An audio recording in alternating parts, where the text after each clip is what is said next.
तो हम भी मनुष्यों ने इस शरीर को ही मैं मान लिया है, जबकि वास्तविकता यह है कि मैं इस शरीर का मालिक हूं। गाड़ी को कैसे चलना चाहिए? मालिक के अनुसार चलना चाहिए।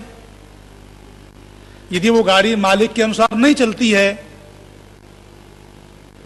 तो इसका मतलब यह है कि वो गाड़ी मालिक के नियंत्रण में नहीं है, तो दुर्घटना होगी। तो यदि मेरा शरीर, मेरे शरीर की इंद्रियाणी हयान आहु, इंद्रियों को घोड़े कहा गया, गाड़ी में इंद्रियों को, पहियों को घोड़े कह लो। यदि मेरी इंद्रियां ठीक विषयों को नहीं देखती हैं, जैसे मैं चाहता हूं उधर नहीं जाती हैं, मेरी गाड़ी के पहिए जिधर मैं ले जाना चाहता हूं उधर नहीं जाती हैं, तो इसका मतलब यह है गाड़ी मेरे नियंत्रण में नहीं है, तो मैं गाड़ी का मालिक, अच्छा मालिक नहीं हूं। इसी प्रकार से मेरा शरीर मेरे नियंत्रण में यदि नहीं है तो मैं अच्छा आत्मा नहीं हूं। परमपिता परमात्मा इस मंत्र में उपदेश करते हैं कि मनुष्यों, तुम अच्छे आत्मा तो हो, आत्मा अच्छा ही होता है, परंतु क्योंकि तुम अपने स्वरूप को भूले बैठे हो, अपने स्वरूप को भूल गए हो, तो मैं तुम्हें इच्छा और क्षमता से युक्त करता हूं। इच्छा आत्मा की होती है और क्षमता शरीर की भी होती है और आत्मा की भी होती है, पर इच्छा केवल आत्मा की होती है, इच्छा शरीर की नहीं होती।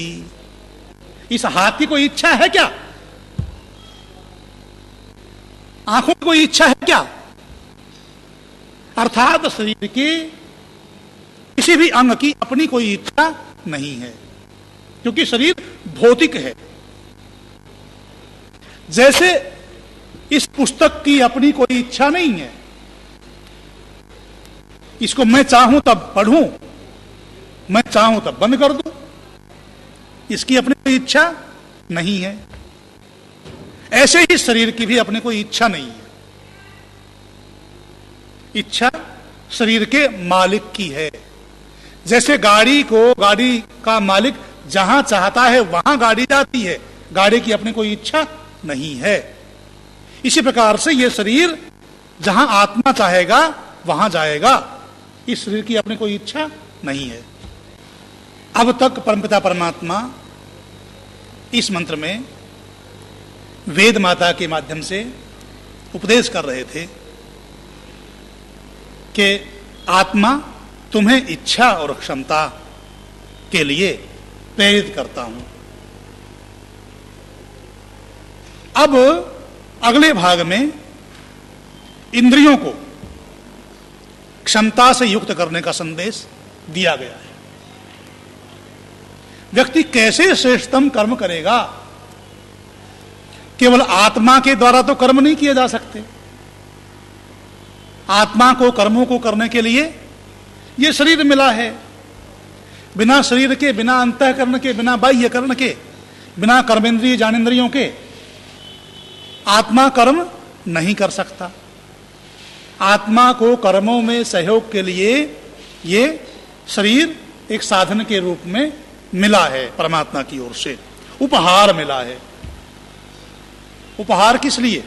मनुष्य का जीवन श्रेष्ठतम है, इसलिए ये उपहार है। तो अब इस श्रेष्ठतम कर्म को करने के लिए मनुष्य की आत्मा को इंद्रियां सहयोग करेंगी। इंद्रियां कैसी हों? अगला भाग कहता है, आप्याय ध्वमग्न्य इंद्राय भागम प्रजावती रनमीवा अयक्ष्मा। इंद्र किसे कहते हैं? आत्मा को।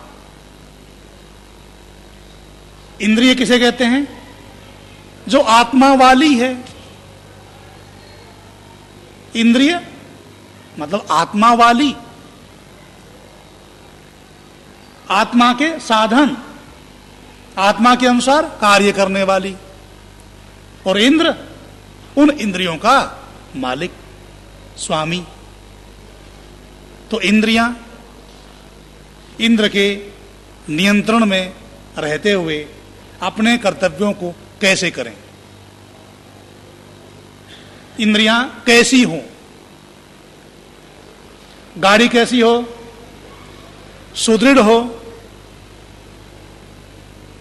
अच्छी हो, कोई गाड़ी में कमी नहीं हो।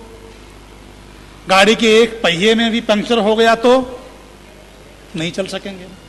साधन है ना गाड़ी, तो गाड़ी के दोनों पहिए ठीक हों, गाड़ी के अंदर बैठने की सीटें भी ठीक हों, और जिस मशीन से गाड़ी चल रही है वो मशीन भी पूरी तरह से ठीक हो, और जिस से चलती है पेट्रोल या डीजल, जिस भी साधन से गाड़ी चलती है वो सब उसमें हो भरा पूरा।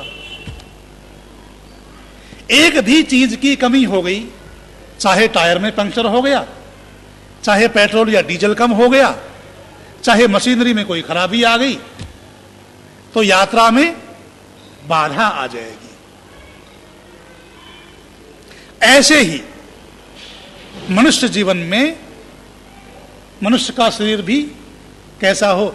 सुदृढ़ हो, स्वस्थ हो और सौंदर्य से युक्त हो, अच्छा हो, निरोग हो, किसी प्रकार का कोई विकार न हो। मंत्र कहता है, आप्याय धुमग्न्या इंद्राय भागम प्रजावती रनमीवा अयक्ष्मा।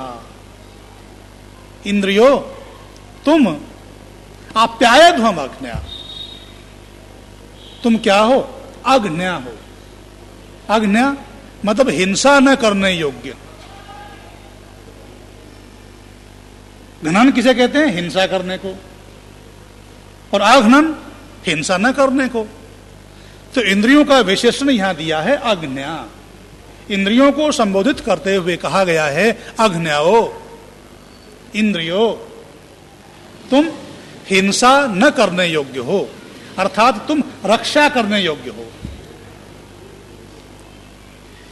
यदि इंद्रियां गलत कार्यों में प्रवृत्त होती हैं तो वो उनकी हिंसा है। श्रेष्ठतम कार्यों के करते हुए इंद्रियों की पुष्टि होती है, इंद्रियां स्वस्थ होती हैं, सुदृढ़ होती हैं, और निकृष्ट कार्य करते हुए इंद्रियां अस्वस्थ होती हैं,